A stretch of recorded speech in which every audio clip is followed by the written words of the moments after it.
Professor Alessandro Golimbiewski Teixeira is a world-famous economist. He has a very oriental Chinese name, Fu Xin. He is a professor at the School of Public Policy and Management of Tsinghua University and a professor at Tsinghua Schwarzman College.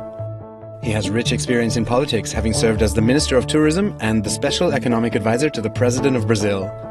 In 2008, Teixeira was named Latin American Person of the Year by the Financial Times. He won Brazil's highest honor, the Commend of Rio Branco, in 2008 and 2014. Today, join us at Tsinghua University as we meet with this full-time professor who has lived in China for 4 years. What does he think of China's development? What are his expectations for China-Brazil cooperation?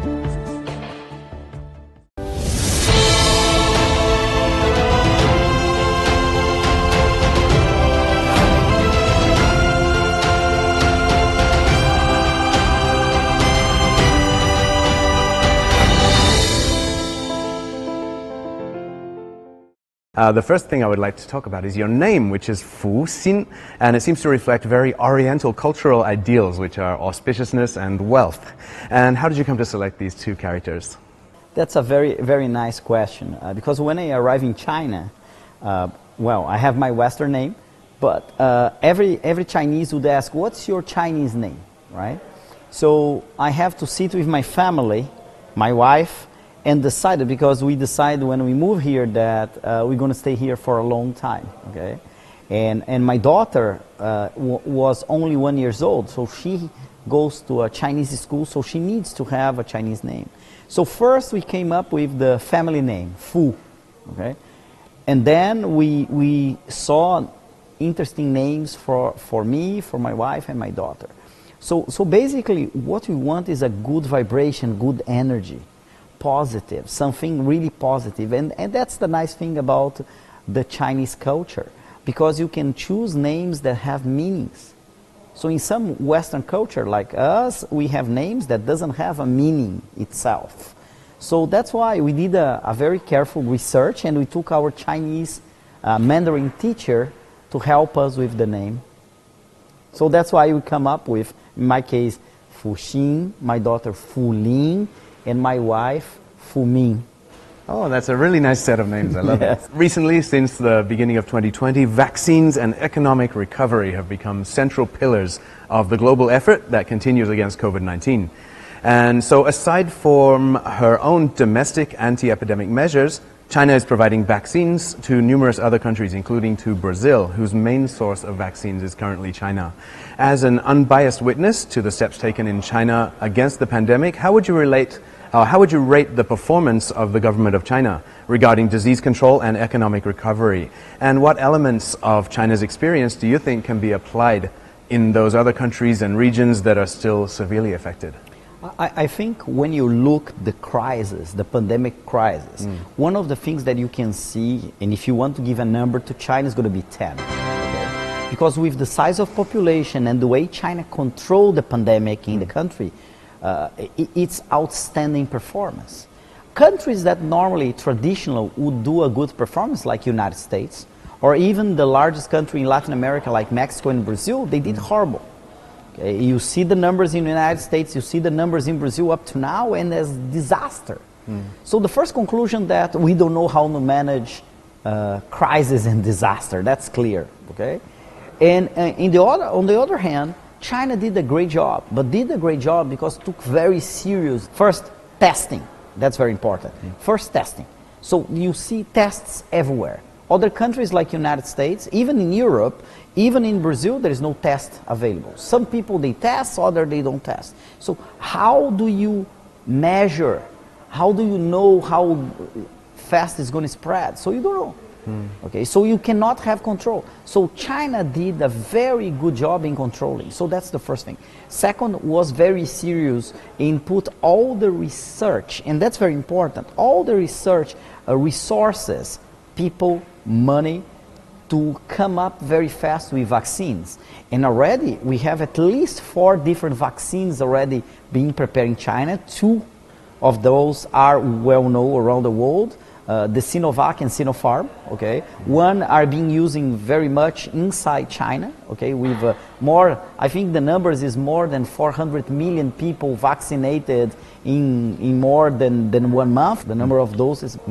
So the control is very important, the vaccination is very important, the research is very important, and most important, like me, foreigner, I was out of China when the pandemic happened. I was in Portugal, and then to come back, they put me almost 1 month in quarantine, and I think was very positive.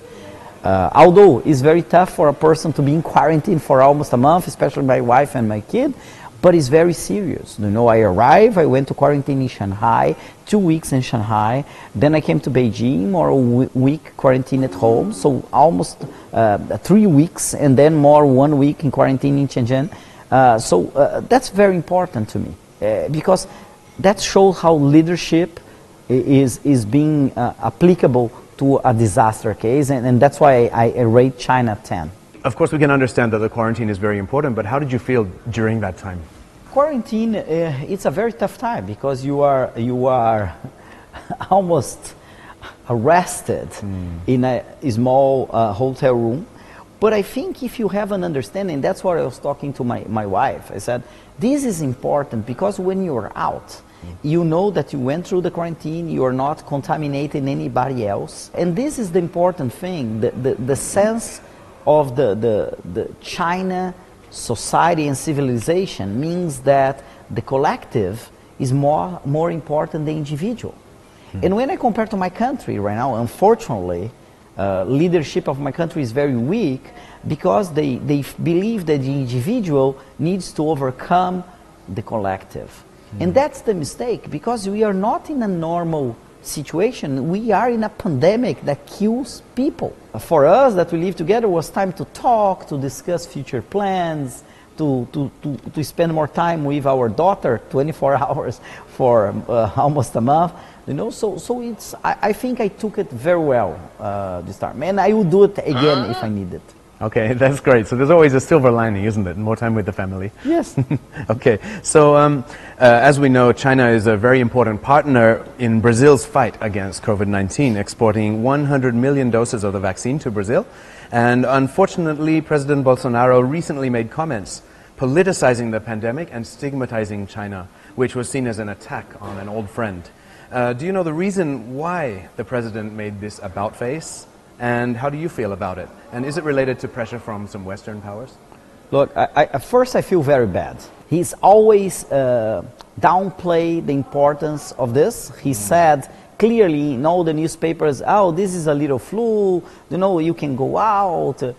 If people die, they die. So it's very stupid questions that we should expect for a leader of a largest country in Latin America. Okay? So that's the first thing. Second, I think he doesn't think what he says, okay? Because China is the first trade partner, is the first investment in Latin America, and is really helping. Because the majority of doses that you receive it are from China, are manufacturing from the São Paulo government at Butantan, with help, and a lot of help, of Sinovac, okay? So he should be more careful what he says, okay? And third, I think there is not a pressure from Western countries about this issue. I think it's his personal issue, okay?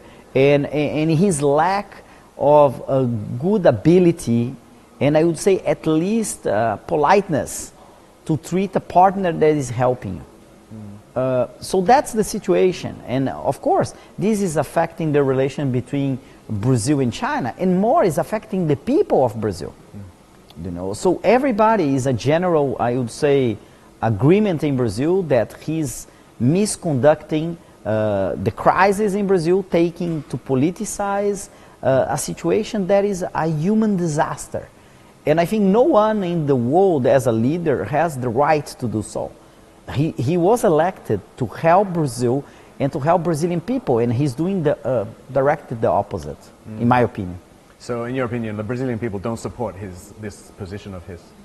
some part of the Brazilian people support because they have the same view of him. Some people think, okay, I don't need to use masks. This thing of staying home is taking my individual rights. You know, you always have support in one, but the majority of Brazilian population, they are scared. Okay, because the pandemic, if he act, in my opinion, if he act earlier, probably Brazil would be out already with the economy working.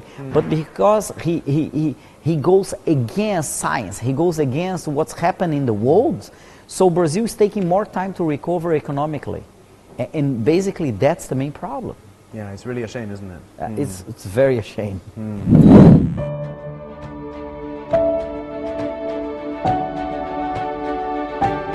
The year 2021 is the centenary of the Communist Party of China. Over the past 100 years, the Communist Party of China has united and led the Chinese people to achieve the great rejuvenation of the Chinese nation. And socialism with Chinese characteristics has entered a new era. What blessings does Professor Teixeira have on the centenary of the Communist Party of China? Let's continue.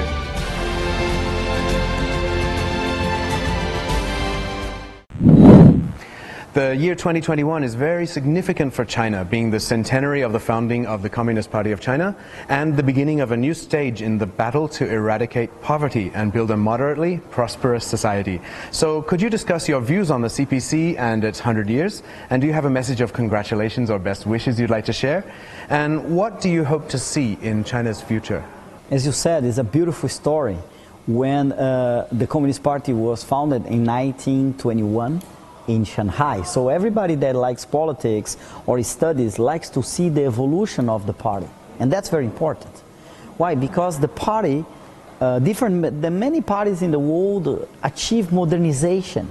They evolve with the China challenges. So in my opinion, the party has been doing a great job in different levels and in different areas. And I believe that this is important for China because with the strong leadership of the Communist Party in China, China achieved development. China today is not just a country that has economic growth, but has development, okay? And has created different paradigms. For example, the socialism with Chinese characteristics, it's the exclusive model of China. It has absorbed the Chinese characteristics.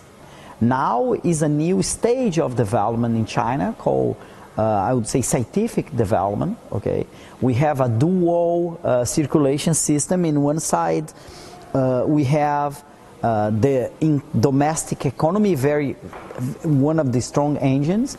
The other side, you have the exports. So I believe the Communist Party is leading China in the right direction. Especially not just in economic field, but social field. For example, eradication of extremely poverty in China. 2 decades ago, China was a poor country. And we move, after 20 years, China is the best example of evolution in terms of economic growth. Okay? So that's important. So I wish for the Communist Party long life, continue in that direction because it's very important for China. It's very important not for China, for the world, because it's a good example of how leading a nation, how to plan a long-term nation, how to achieve goals, how to change policies, okay? So China, really, the Communist Party implemented what really any people from the academia, like me, that study public policy, want to see in a country. Planning, execution, reformulation, replanning, all the different stages of public policies there. And I would like to see China in that way. I want to see China as a developed country very soon. I would see China giving example of how to take people out of poverty, how to combine economic success with social success. Why? Because China is important for the world, especially for developing nations. Because of course you cannot copy a developed path, you cannot copy a developed model. You can, but you can look China as a good example. And that's I'm wishing. So congratulations for the 100th birthday of the Communist Party, and I hope I will not be here, but I want to congratulate for the next 100th birthday. So as a renowned economist, you understand very well that economics and politics are often two sides of the same coin. And we've seen some countries, such as the USA, interfering in the economic relationship and the internal affairs of other nations in response to claimed concerns about human rights. What do you think about this practice? And secondly, after quitting the UNHRC, the Human Rights Council, 3 years ago, now Washington has announced its intention to rejoin, but this will require the votes of 96 other countries. Do you think the Americans will work hard to convince Brazil to support their re-entry? And what is the overarching U.S. strategy when it comes to human rights, and how do you think that would affect global relationships? We have 4 years of Donald Trump, okay? And Donald Trump, I think, is an outlier in terms of how American people feel. We hope so, yeah. And then the policy of Donald Trump, in my opinion, was a bullying policy, okay, confrontation. Working in a multilateral level requires for you to have the capability to listen, to process, and to work in groups. That's something that I didn't see in the government of Donald Trump. So that's the first thing. I think Biden is a different political person. He wants to work in a multilateral level, and obviously we know, being from Latin America, that the United States is engaged, and he thinks they have a mission in the world to show their, how do I say, their democracy is the best system in the world, and to try to impose sometimes their model to other nations, okay, and don't respect other nations. I think the case of human rights is clearly, okay. If I was a president of a country, I would say, Biden, solve your own problems, because United States has huge problems in human rights, okay. We see minorities in the United States. You're talking about Latin, you're talking about black, you're talking about gender problems, not racial, but gender. So all these issues are inside the United States. So the United States is not dealing well with its own human rights policies inside the United States. So why you go advocate or trying to touching other people's problems? Solve your problems first, okay? So that's the first thing. So I think it's a characteristics of the United States. Even when they are not called upon to go to some place, they believe it's their duty, okay? And something that I'm from Brazil, I disagree, okay? I think the Chinese policy in that case of respect sovereignty of other countries are much important. Each one knows how to take care. You have cultural influences, you have social structure influences, okay? United States is going to have a really hard time to go back to the council. It needs to do a really multilateral diplomacy for be accepted. And I believe that one of the requirements many countries they want to ask the United States is this: okay, work out your own problems, interfere less in other countries' problems. And I think would be nice, because the United States has many problems in terms of what CIA, FBI does outside the country. You take for Cuba, Guantanamo is a good example. Okay, they arrest a lot of people that they so-called terrorists. They are not terrorists. Okay, they are activists. There is a big difference in that sense. Okay, you hear about torture. You hear about a lot of war crimes. You have very sensitive issues. So stay where you are and work your problems. Don't go to other countries try to point fingers. I think it's a wrong decision, and I'm sure the Biden government is much more sensitive to those issues than was Donald Trump. Yeah, I think it's easier to criticize others than to look inward, isn't it? Yes. Yeah, and yeah, of course, we all feel that Biden's government will be more mature and more capable at dealing with these things. I'm not sure if the direction has completely changed. So we'll stop talking about other countries and we'll talk about China and Brazil as well, yes. Okay?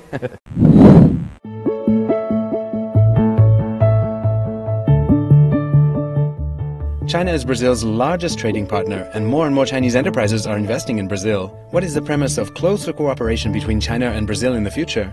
How can China and Latin America, including Brazil, seize the fleeting opportunities for interactive development? Face to Face continues.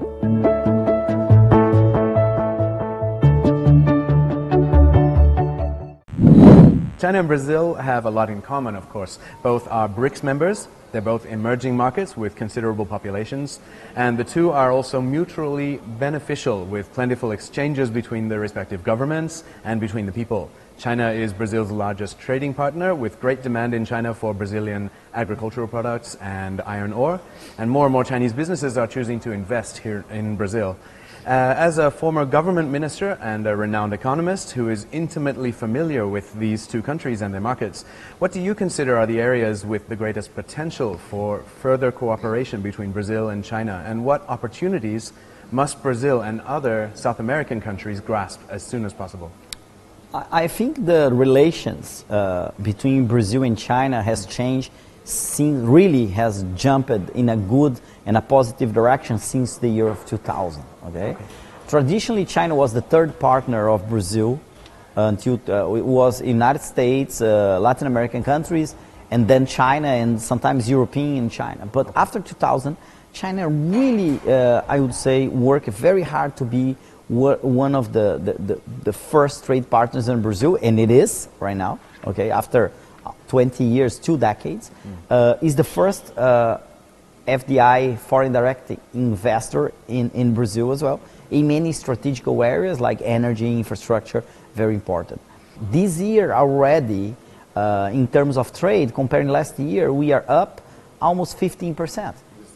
The exports, yeah, $6 billion in trade. So that's a very good numbers. Okay. Most important is that we need to evolve besides only trade and investment. I think there is a lot of I would say ground to cover in terms of tourism. China is the first country to send tourists out of China. After the pandemic, I think, and I believe, since I was the Minister of Trade for a while, I believe that we had to have a special plan for Chinese to visit Brazil, okay, and show different things, because Brazil is complementary to China in many aspects. And I think there is an area that we need to foster, is the exchange of technology, university, and science technology cooperation. We are not very strong on this, and I think, answer your question, what Latin American countries can take from that, I think, is to have a better participation in Belt and Road Initiative, okay? Not just covering infrastructure projects, but basically science technology parks, and attract more Chinese in terms of investment in innovation and technology. I think that's where Chinese are willing to go. That's fascinating. So, of course, Belt and Road is a very broad-ranging initiative. It could include all kinds of investment opportunities. And so you think some new technology is something that South America can also help China with? Yes, there is different technology. For example, when you take you see how China is evolving in several important technology. If you take, for example, logistics, satellite, IoT, artificial intelligence, big data, all these technologies are being not just developed by China, but China has in some of them leadership in the world. Okay, we are talking about big data, we are talking about satellite technology. Okay, those technologies are very important for Latin America because we don't have it. Let me give an example. Latin America is one of the powerhouses in producing of agriculture. Satellite technology in low orbit satellite can help to improve and to control the performance and the productivity of agriculture in Latin America. Okay, so how we combine this? How we transfer technology that will at the end benefit China? Why? Because if you have a better and more productive in terms of agriculture, this goes back to the Chinese consumers in terms of quantities, qualities, and price.